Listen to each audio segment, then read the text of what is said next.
pulis magigala nagpa-blatter. Magikawatan siyang service firearm mga kaigsunan. Agoy, wa ba gani matulog ni pulisa? Pulis magigala pagawag yoy, respitos kawatan siyang arma. Pulis magigikawatan mga kaigsunan. Detalye sa report sa Ronato kini pinag-isap pagpamati ni Katropag Eric Panono Tamaro. Live report.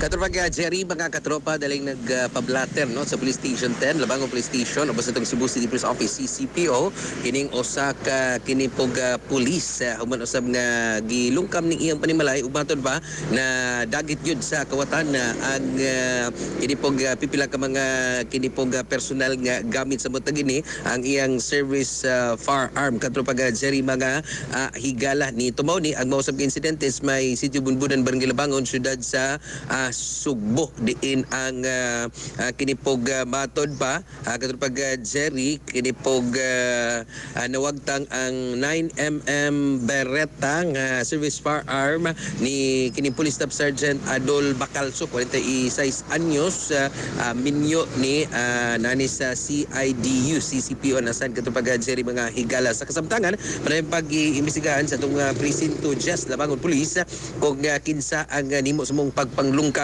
o diin apil sa dagit kining service firearm sa mausab nga pulis katropag Jerry padalang gisuta padayon pa sila ni kuha og mga impormasyon kasayuran sa mutas mga silingan usab sa biktima kung kinsa ang posibleng lisod kay ang kawatan matud pa nakasud ni katropag Jerry gi-detach niya ang mga jealousy blades sa kinipong bintana sa kinipong gipuy-an sa maong sarhento o pulis way tao ato higayon na kay lagi duty po nga pulis katropag Jerry hindan nga nilampos yun ang wa pa mailhing kawatan.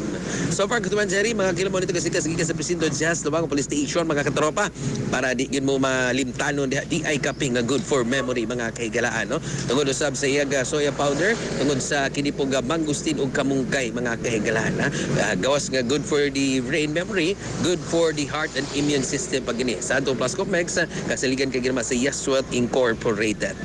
Alag sa Rikosang Pilipino para sa Pilipinas katropa. Eric Amaro, XFM News. XFM report.